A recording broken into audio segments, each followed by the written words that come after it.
When most people talk about studying, they usually describe something like this: sitting at a desk for hours, highlighter in one hand, a stack of notes in the other, trying to force information into their brain. And then, the next morning, they wake up, and poof, it's gone. It doesn't matter whether it was a vocabulary list, a history chapter, or a science formula. It fades faster than we expect, and it makes us feel like something's wrong with us. But nothing's wrong. In fact, forgetting is one of the most human things we do. Our brains weren't designed to store everything like a hard drive. They were designed to prioritize, to protect us, to filter out noise. The real problem isn't your intelligence or your effort, it's the methods we were taught. Most of us grew up believing studying meant repetition without intention. We highlighted pages not because it worked, but because everyone else did it. We reread chapters because teachers told us it was good practice. We crammed because it felt productive, even if it left us drained and confused. What the video hints at, and what decades of cognitive science supports, is that real learning is less about the number of hours and more about how those hours are used. And if you look at how Japanese students memorize thousands of kanji characters, each one complex, each one full of meaning, you realize something powerful: their success comes from strategy, not superpowers. Let's break down the deeper psychological ideas behind these methods and why they resonate so strongly with American learners, especially those who feel overwhelmed, distracted, or stuck. 1. Active recall: the art of pulling, not pushing. Most people think learning happens when information goes in. But real learning happens when information comes out. It's like working out: your muscles don't grow just because you watch someone lift weights. They grow when you do the lifting. The memory system works almost exactly the same. When you force your brain to retrieve something, without looking at the answer, you create stronger, longer-lasting neural connections. This is why simply rereading or highlighting feels comforting but misleading. It gives you an illusion of familiarity, not mastery. Here's a relatable example: have you ever watched a cooking video and thought, "Okay, I totally know how to make this." But the next day when you're standing in your kitchen, you realize you don't remember half the steps. That's passive learning. Now imagine trying to cook the same dish without looking at the recipe. Even if you get it wrong, the effort builds memory. Active recall works the same way. One simple technique: after finishing a chapter, close the book and write down everything you remember, no peeking. It feels uncomfortable at first, but that mental struggle is the reason it works. Neuroscientists call this desirable difficulty, the kind of challenge that strengthens the mind instead of overwhelming it. 2. The Kuman Method: small steps, big accumulation. This method reflects a cultural truth deeply rooted in Japanese learning: consistency matters more than intensity. Instead of sitting through multi-hour study marathons, students dedicate small daily chunks, 15 to 30 minutes, to focus learning. It may seem small, almost too small, but that's the point. It lowers resistance. Americans often approach self-improvement with an all-or-nothing mindset.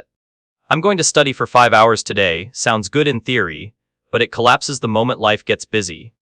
Kuman-style learning works with human nature, not against it. You're building a habit that's sustainable even on bad days. Think of it like going to the gym. A beginner who commits to 20 push-ups a day will outperform someone who does a 3-hour workout once every 2 weeks. The body adapts to consistency. The brain does too. Small improvements compound. James Clear popularized the idea that a 1% daily improvement creates a 37x effect over a year. Japanese learning philosophy has embraced this far longer than modern productivity culture. 3. Spaced repetition: timing matters more than effort. Imagine watering a plant. If you dump a giant bucket of water on it one time, then ignore it for 3 weeks, it'll die. But a small amount every other day keeps it alive and growing. Memory is shockingly similar. The brain loves reminders spaced out over increasing intervals. Day 1, Day 3, Day 7, Day 14, Day 30. This pattern aligns with how our brain naturally forgets things. Every time you revisit the information right before you're about to forget it, the memory strengthens. This is why apps like Anki and Duolingo rely on spaced repetition. They simulate how long-term memory truly works. In America, cramming is almost a cultural tradition. The night before a test, every library is filled with exhausted students who know exactly why they'll forget everything by next week. It's not because they're lazy. It's because cramming fights biology instead of working with it. Spaced repetition feels slower in the moment, but over time, it's the fastest method because it prevents relearning from scratch. 4. Kaizen tiny changes that transform you. Kaizen, change for the better, captures a mindset that works beyond studying.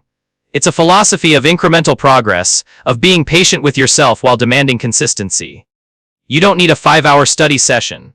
Sometimes all you need is 6 focused minutes, 2 minutes of active recall, 2 minutes of spaced review, 2 minutes of intentional practice. This idea hits home for many Americans who constantly feel guilty for not doing enough. But when the bar is low and doable, you're far more likely to keep going. Over time, these tiny pockets of focus build discipline, confidence, and momentum. Kaizen respects the human experience. It embraces imperfection. It recognizes that burnout kills more progress than laziness. 5. SOE rituals that trigger deep focus.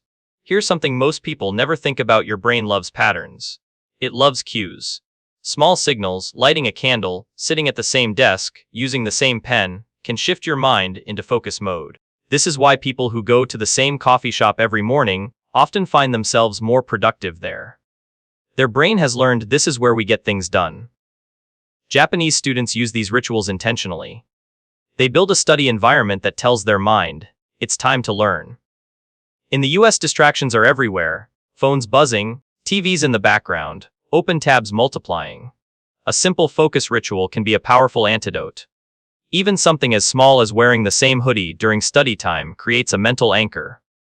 Why these methods matter for real life. Learning isn't just for students.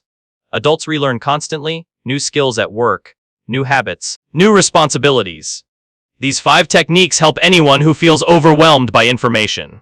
Memory isn't about being gifted. It's about using the right tools. Japanese students aren't magically smarter. They've simply built cultural systems that align with how the brain naturally works. Consistency, curiosity, small wins, and deep focus, these principles can change how you approach everything from career growth to personal development.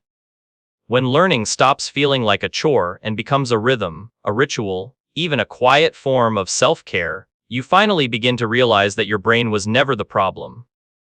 The method was.